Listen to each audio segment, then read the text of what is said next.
신종 코로나 바이러스 감염증 3차 대유행으로 방송가에서도 줄줄이 확진자가 나오고 있지만 연말 시상식을 포기하겠다는 곳은 여전히 한 곳도 없습니다. 심지어 서울시와 경기도 등은 23일 0시부터 내년 1월 3일까지 5인 이상의 사적 모임을 금지하는 행정명령을 발동해 시민들은 일상 속에서 큰 불편을 감수하는 상황이라 방송가의 이러한 행태가 더 비판받고 있습니다. 방송가 코로나19 확진자는 잊을만 하면 꾸준히 나오고 있습니다. 지난 8월 CBS에서 처음 셧다운 사태가 발생한 것을 시작으로 여름부터 겨울까지 지상파 3사에서 돌아가며 확진 판정이 이어지고 있습니다. 특히 최근에는 MBC 예능 조연출이 확진된 것을 시작으로 닷새 만에 4명이 감염됐고 22일에는 CJ E&M 사옥 1층 상점에서도 확진자가 나오는 등 상암동 방송가에 비상이 걸렸습니다.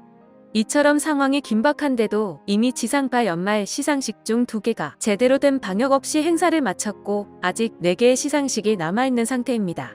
어느 곳도 취소한다는 발표는 없으며 오히려 MC 선정과 행사 특징 등을 홍보하고 나섰습니다.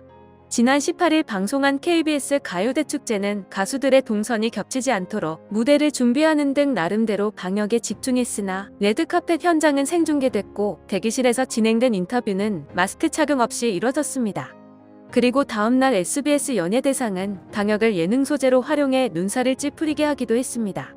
제작진은 연예인들에게 각각 하관이 그려진 마스크를 주고 이광숙의 섞어라 만능 시상팔이라는 긴 막대로 시상을 진행했습니다.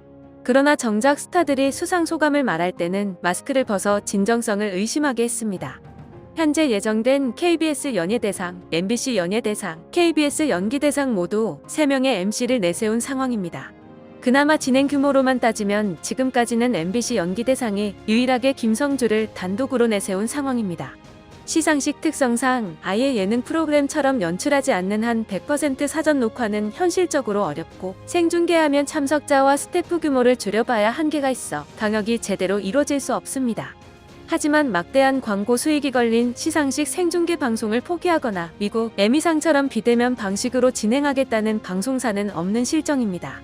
한 대중문화평론가는 연예인들이 연말에 집중적으로 많은 방송사를 오가면 더 확진 우려가 큰데 차라리 통합 시상식을 하든지 온라인으로 하든지 해야 할 것이라며 지적하기도 했습니다.